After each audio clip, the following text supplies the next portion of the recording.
this is the real secret sauce you out here. Yeah, so I think that our academy is freaking awesome. I love it. I think that it is what every company needs to do, because I don't care who you're talking to. If you ask them what their number one struggle is in the industry, every single time they're going to say labor.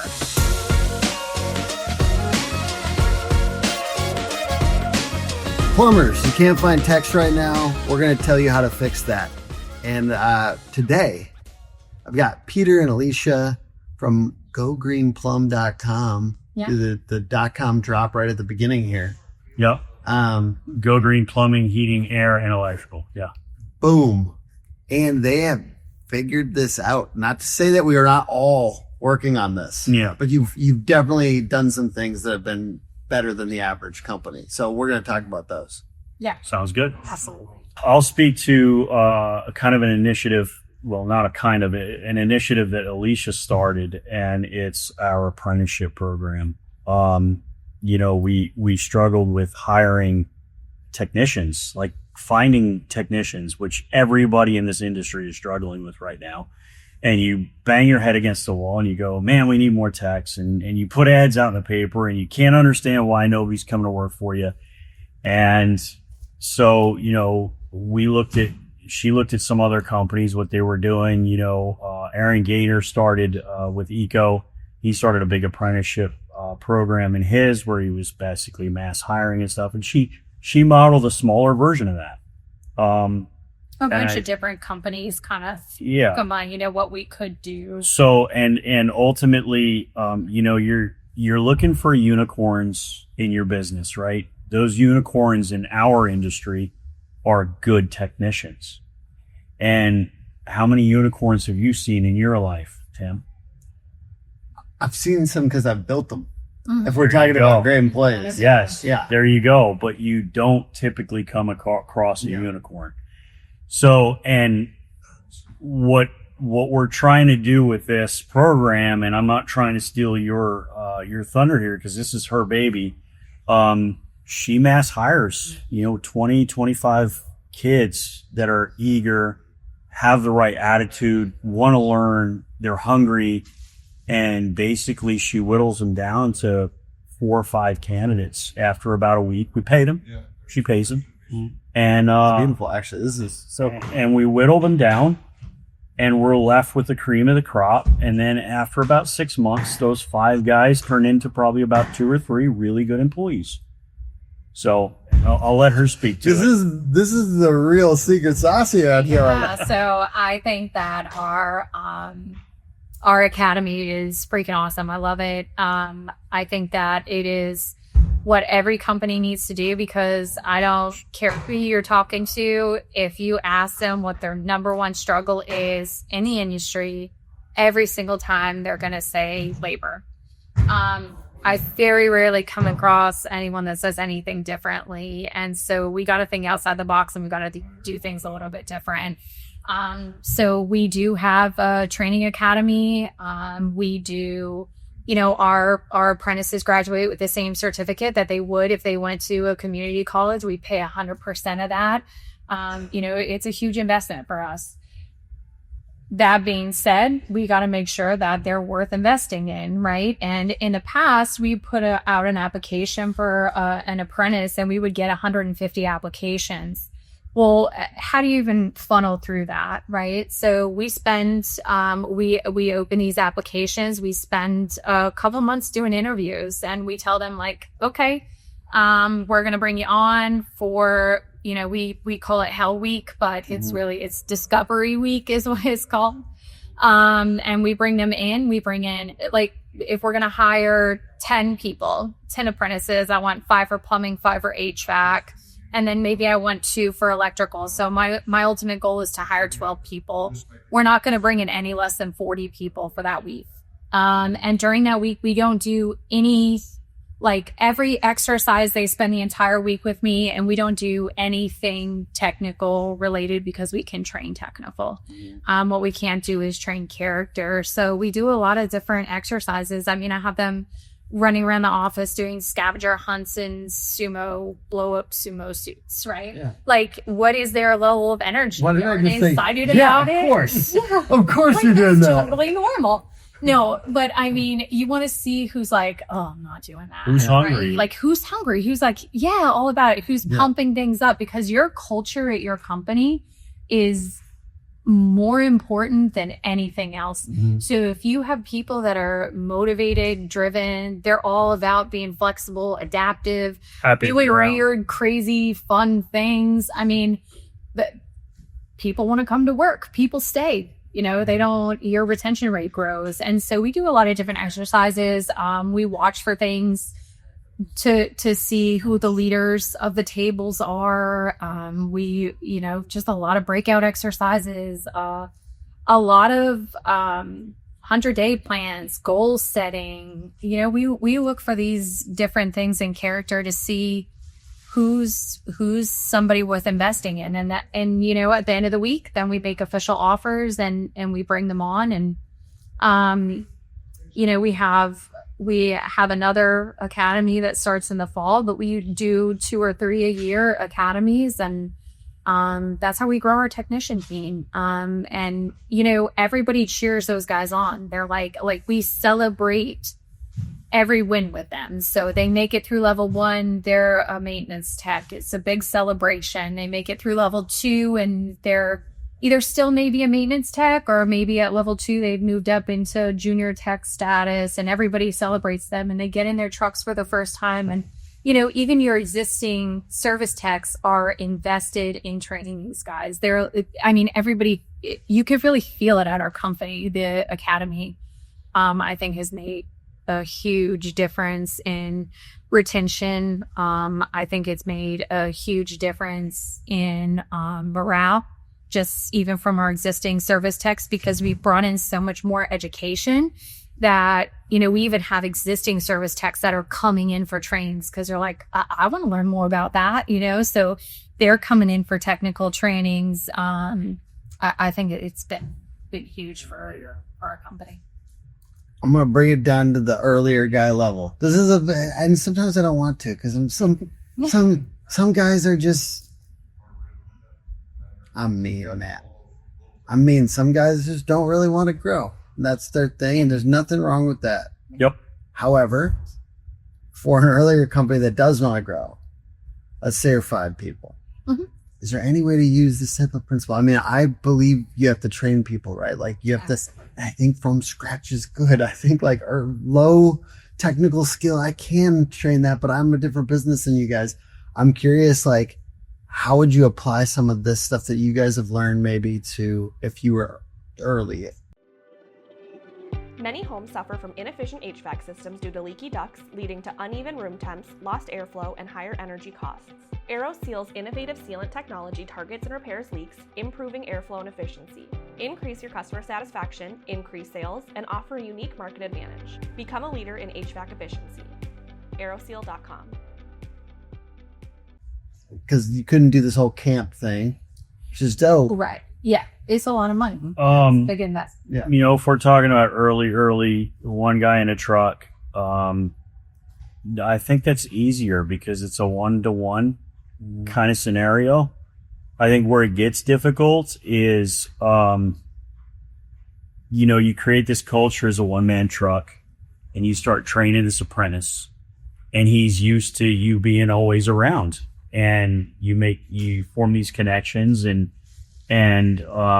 you know, you're small and the culture is specific to, you know, myself, my wife, and maybe this one apprentice. And that is great because, I mean, you can't create a more loyal employee that way, right? Were you as charismatic as you are now back then, though? When you first, I don't know if I am charismatic. You're very charismatic. You guys are both very charismatic. But like when you're early, like maybe not as much sometimes, because you kind of learn some of this stuff of how to communicate clearly and well and stuff like that, partly from being a leader, I'm guessing. Yeah, so I was general manager of another plumbing business for quite a few years before I started. You learned a lot of this, like communication. Yeah, and I think a lot of communication, I think it can be learned, and I think it can be taught. But I think that there's a lot of natural tendencies too with certain people. Some people are just really born with it. You know, you're able to communicate better. And so to answer your question, I don't think I'm charismatic, but I think I do have the ability to talk to people when I'm passionate about the subject. Yeah. And I think about, well, God, I'm just trying to bring it down because you know how there's some business owners that are stuck and you can feel it. Like some of the jobs I've had, like I was a pool guy for a summer, and the guy, and I was doing the glue around the thing, whatever. I don't know. I feel like that's the closest I've ever been to plumbing, is like the gluing PVC pipes together out at the pool or whatever. But the guy was not going to lead a team. You know what I'm saying? Like he was pretty mad at me most of the time, was my honest, which I don't think is that uncommon in plumbing a little bit. No. Because you're like kind of frustrated, you know what I mean? Like, I got to train this guy. And I think that's true in any business. I got to train this guy, and he's actually taking me more time than it would be if I just did this on my own. And so getting past that hump of like being able to just, okay, I know, because now I know I'll do it every time, because eventually it's way better to have employees. But like at that point to get over that hump of like, you know what I'm saying?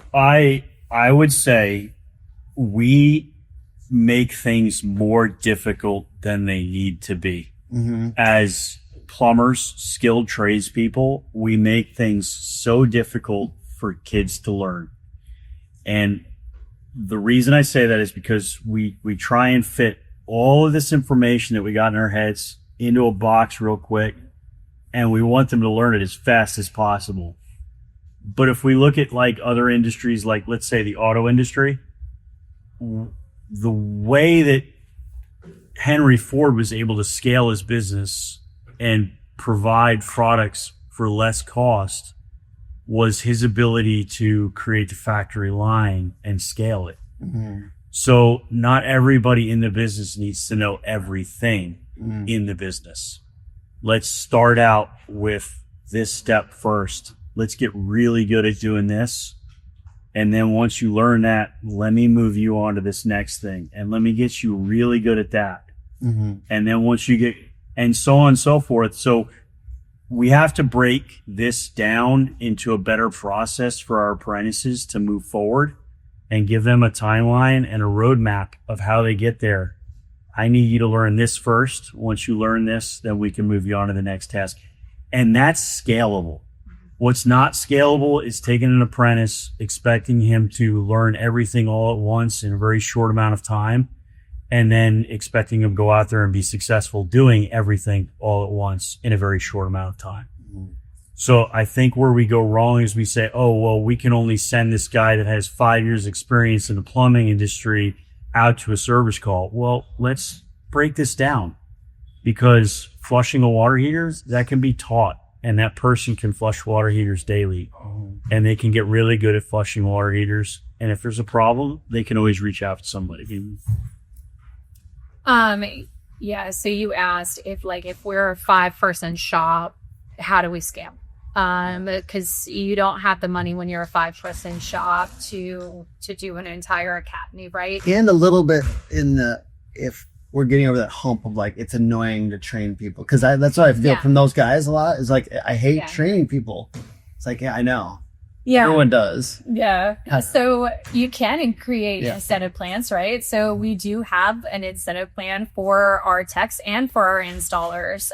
So we say like, hey, get these things checked off with these apprentices, get them doing these things, and we'll throw you $3,000. Help us build a tech, right? Okay. And incentivize your guys. That's another secret Help sauce. us build Boom. a tech. Yeah. So Is that and we common? do that.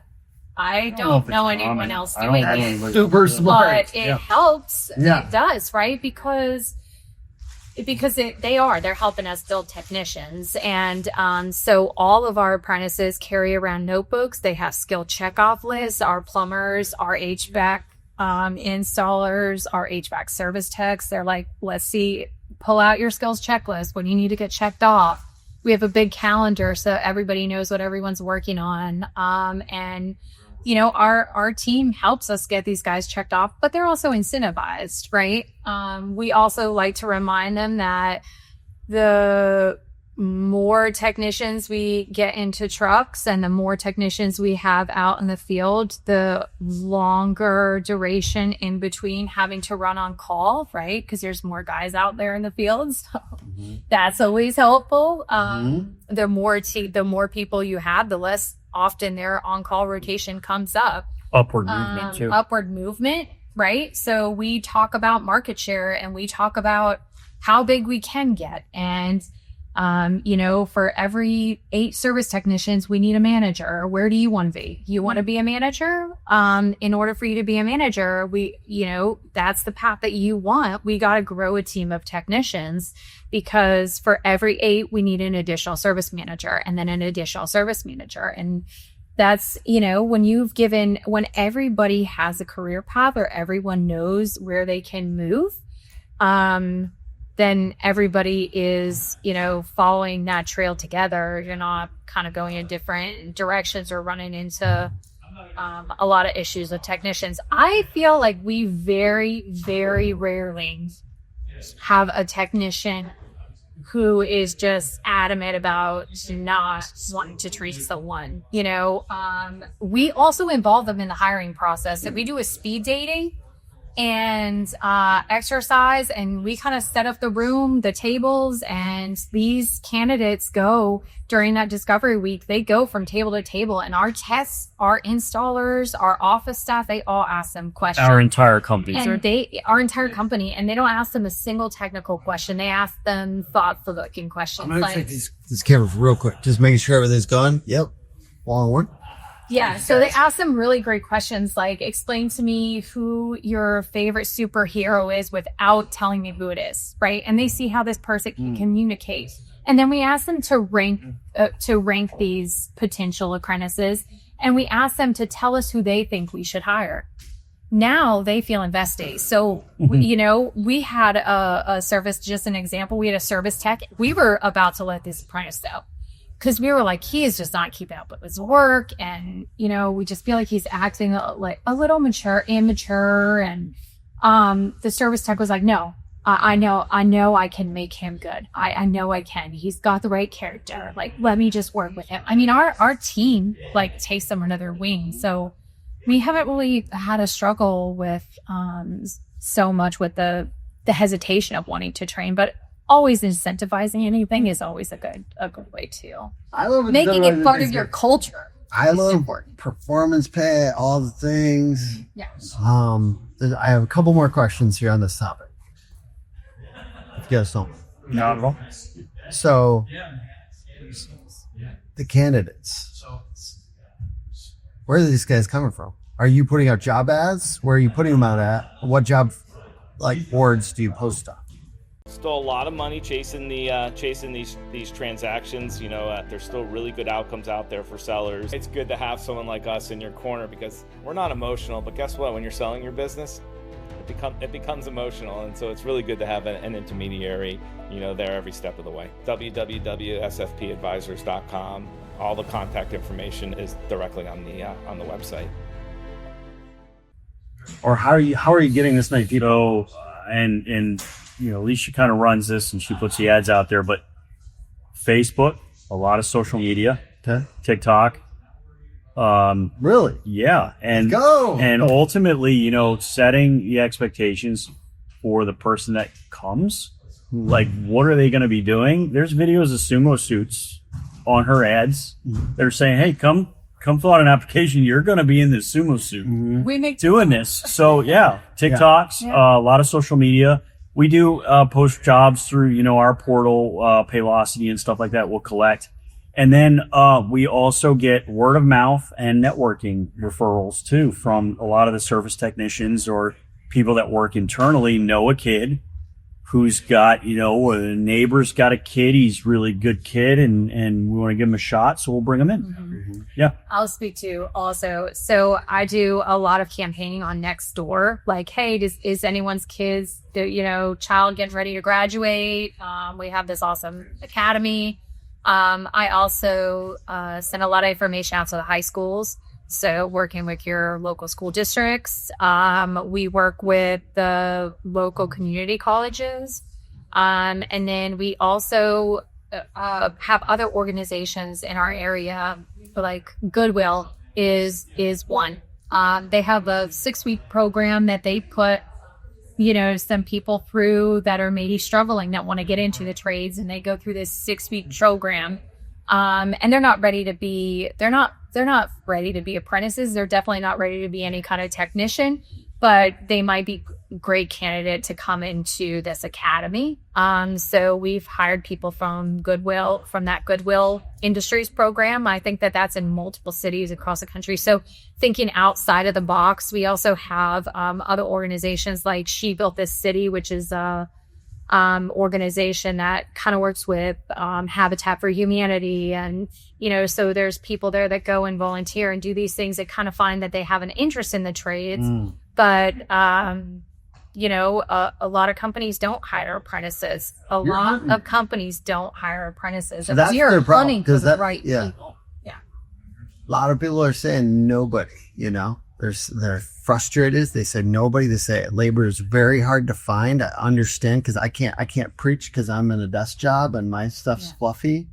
So, but you hunt. Constantly say, I cannot find a good technician. And they're absolutely right. You're really rarely going to hire a really great technician, but you can find a lot of people that want to get into the trades. You just have to be willing to invest in it and train them and create a really great technician. If you do that, you're going to win. One other thing is, let's say you do find a great technician. Who molded him, and what bad habits do you have to break? Right. So even if you're finding technicians, they're still costing you time and money.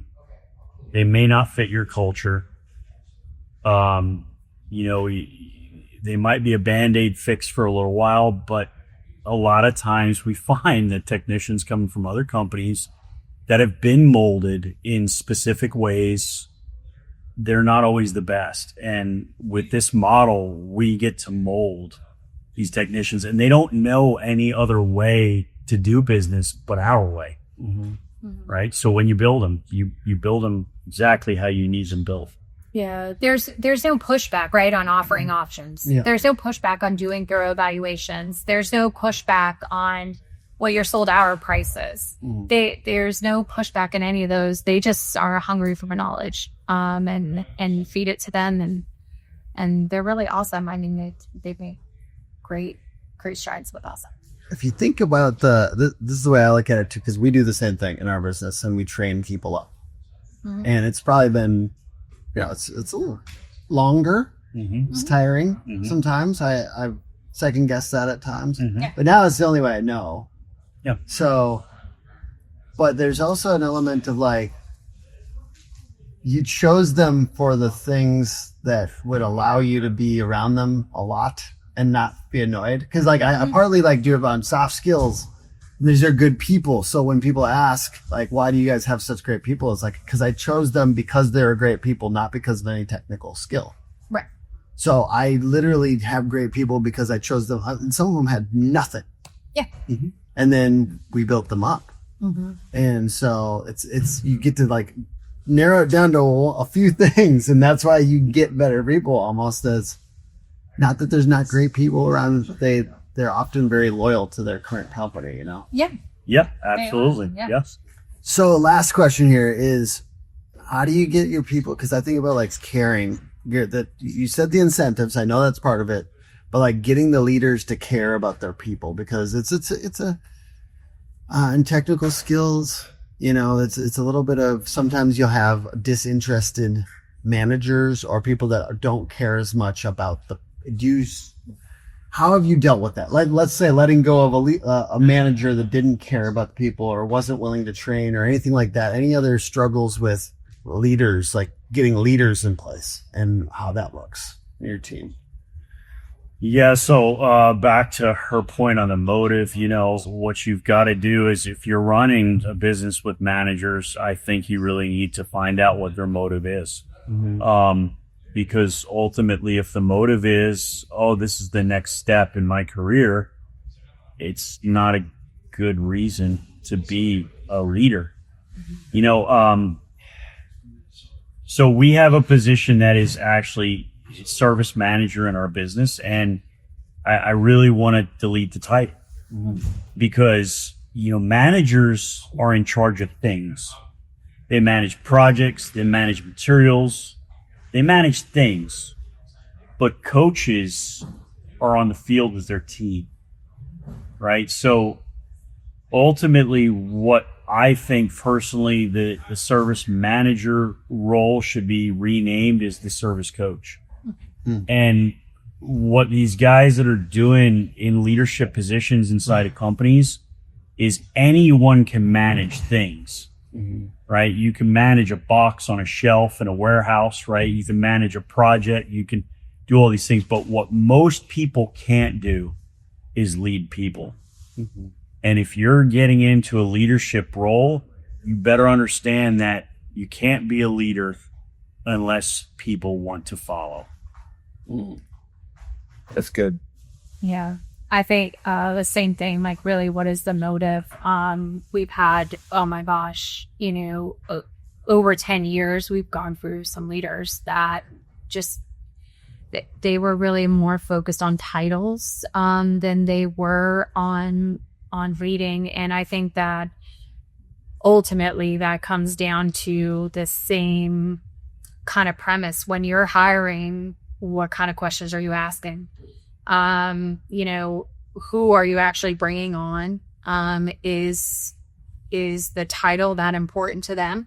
Or do they care if you change the title to a service coach? Does that, you know, I mean, I actually had I was doing a shop tour one day, and I had walked by one of our HVAC managers, and I said, oh, this is, you know, so-and-so, our HVAC install manager. And later that night he called and he said, you know, that was extremely offensive. You know, I do more operations than just install. And I mean, he was just so Wrapped up in the title. wrapped up and angry that it wasn't operations. And nobody ever gave him this operations title. So I don't know where he was coming up with it from, right? Like, but he just didn't want to be called an HVAC service manager or install manager. You know, I mean, that's not the right person for this. If you remembered his name, you're doing pretty know? good with the amount of employees you got. Yeah. If you were, I mean, that is Look. it's not the right person Yeah. in the seat. And I think that that's incredibly important because culture is everything.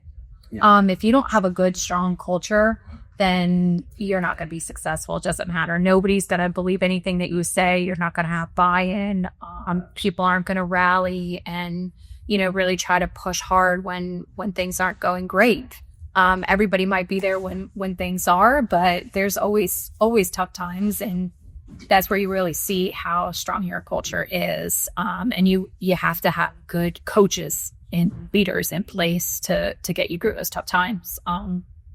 I think it's all in the hiring, and it's got to be about character. It's got to be about asking the right questions, and really understanding intentions. And I think, you know, you need to budget. Again, we're kind of back to numbers, but you need to budget in order to give your leaders the ability to take care of employees as they see fit, right? So, you know, it goes a long way for a guy that's working a little bit late, for a manager to show up with a bag of a burger, some fries, maybe a shake, and sit there and have dinner with the guy because he missed dinner with his family. You know, or it's another thing to maybe bring him out a raincoat because his raincoat is ripped or something, and have your manager or your leader, your service coach, go out and grab a nice raincoat and bring it to him and help him do whatever he's doing. You know, these leaders need to understand that they need to take part in the everyday work too, because a lot of your technicians are out there and they feel like they're on a lonely island somewhere. And they're the guys that are showing up to the calls. They're the guys that are talking to the customers. They're the guys that are getting the signature on the estimates. They're getting the materials together. They're doing the work. They're applying for finance. They're essentially a small business, and they start to feel like, you got a manager that's an armchair quarterback is what I like to call them. The guys that like to sit at a desk and field the calls when there's problems. Well, those are the reactive managers. Those aren't the proactive managers. Those are the guys that are lazy. Yeah. They want to sit on their ass every day, and they want that title, and they want to be king shit, right? But your real managers are the guys that get out there with the technicians. They go to the jobs. They show up when nobody's even calling them to say, hey, what's up, man? How can I help you? Right? They're the proactive managers, and you should have a budget in your business to allow them to be proactive with those guys. Yeah. And I think that we have to be more and more careful with technology, that our managers aren't becoming more and more armchair quarterbacks, right? Like everybody wants to do everything remotely. And that just creates more distance between the field and the office. And that's really important to make sure that we don't do that, because things like Rilla, I love Rilla. We use Rilla. Like, I know nothing bad about Rilla. I love Rilla. Love Rilla. Say whatever you want to say. But you got to make sure that they're utilizing it the right way. Like, this is a tool. This doesn't mean that you don't need to go out and do ride-alongs with your technician, right? Because you're building a relationship there. But as technology grows, we have those different things that come in. So we noticed, managers stopped getting in trucks with techs because they could just listen to the calls. So then you have, there's always a new challenge that we have to overcome. But I mean, there's a saying that people don't leave companies, people leave managers. So if you're having a hard time with retention, I really look at who are your leaders, right? Who are the leaders? And I'm just like, how can I get these guys to love and care about people? And I'm also like, I got love and care about people. That's hard sometimes, because I do like when I'm looking at the spreadsheet and everything looks good on the number. Like, I like that stuff. How can I love and care about this person as a human being? And that is difficult. So I understand why it's difficult for other leaders too. Yeah. I think maybe take the weekends, Tim, and watch some of the Hallmark Channel. I feel like I don't have trouble with that. I'm always baking. I'm always I think I actually think it's extreme the other way. Are you fucking with me? Because you're like, don't swing too far that way, brother. We gotta fucking make money here. Yeah, okay. I respect it. I am a D personality, but you do need to I am train. also. That's what I'm saying. I'm trying. So I'm a D personality, but you can definitely get that shading back into the eye and the happy cheerleader kind of thing. I've just been driven. I'm just literally, I'm trying to get other people to do it, so I also have to learn to do it. Yes, exactly. And just taking the time out, you'd be amazed if you just, what I try and do is, and this is against my core personality, but what I try and do is have an open door in my business and at least give someone 20 minutes to shoot the shit with me. Whoever it is, I don't even care if it's the bottom person. If they want to come by my door and shoot the shit with me, they should be able to come in. And if they come in with a problem that's business related, what I try and do is I try and reset the conversation almost immediately and say, hey, listen, Tim, I know you're having an issue right now. I just wanted to check on you though. Yeah. How's family? How's your wife doing? Yeah. And that's not natural for a D. You have to train yourself to do that. Yeah. We do things like that, skip level one-to-one. So, we are having one-to-ones with everyone on the team. But I think that exactly what you said, Tim, is so important. You have to be willing to do the things that you're asking others to do, right? So we're down a plumbing service manager right now. And since we've been down a plumbing service manager, I picked up doing all the coaching and tracking with them. I've been doing one-to-ones with our service technicians. I've been sitting in the operations center. I haven't been in my office at all. I'm out there. I'm doing the things that I'm asking other people to do. And if we're not willing to take on those things, shift, adjust, and realize that we need to help out in those areas, if we're willing to ask those things of others, we got to be willing to do them ourselves. Otherwise, what kind of leaders are we? Just because we're business owners doesn't make us the leaders, right? People don't necessarily want to follow us unless we're doing the things that we ask others to do. I mean, I think it makes a huge difference. Our technicians come in, they sit down, they can have conversations with us like we're all friends. There's no, it doesn't feel like, you don't feel that organizational separation, you know? Yeah. And I think that that's huge. So that's big. I like the skip level 1-to-1. What might think about that? I always take a lot of things for the. It's the best part of my job on the podcast is I get free consulting. Thanks, guys. You know who hated when we started skip level 1-to-ones? Pete and I started doing skip level 1-to-ones, and our leadership team. They were like, "No, you're not. You're not going to do one-to-ones with our." Yeah, our some of them employees. hated it. Others loved it. They were fine and didn't care. And it has gone well over time. All the leaders that hated that we were doing skip level 1-to-ones are no longer leaders at our business, at our company. So that. Yeah, you know, what does that mean? It does show something, right? It shed some light. Because they should be able to talk to you about what's going on in their leadership, and it's tough because not everyone's going to lead the same way as you. No, but you got to kind of have some level of continuity. Controlling versus that's tough. Yeah, so I would say that the skip level, it's really easy to get into as an owner. It's really easy to get into a micromanagement position when you do skip level meetings, because your people are going to talk to you about things that they see wrong with your business, and your instinct as an owner is to fix it like immediately. And the problem with that is that they might have a leader that has a different take on what the issue is and what's causing it. So you do have to refrain some from being the fixer. And you do need to keep in mind that you put leaders in positions that are over those people that may have made a different decision, and you don't want to undermine that decision, and you don't want to micromanage those people. So it's an error of caution. Yeah. All right. Well, this has been great. Thank you for chatting with me about this. Where can people check you guys out? You can check us out. I mean, if you're a business owner, and you're in any of the Facebook forums, we're usually in there. Service Einstein's one. I do have a group of my own, which is, the business of, plumbing and HVAC. I'll be hanging out in Plumbing Hacks group, every now and then. I'll talk some smack to someone about something.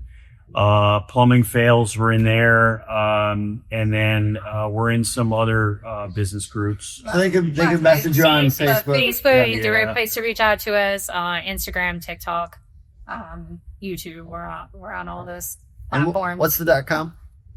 We are at gogreenplum.com. Gogreenplum.com. Check them out. Check out some of the stuff they're doing. And thank you for watching the podcast. Podcast is put on by hookagency.com. Hook Agency all over social. And thank you guys for watching. Thanks for having us. Absolutely.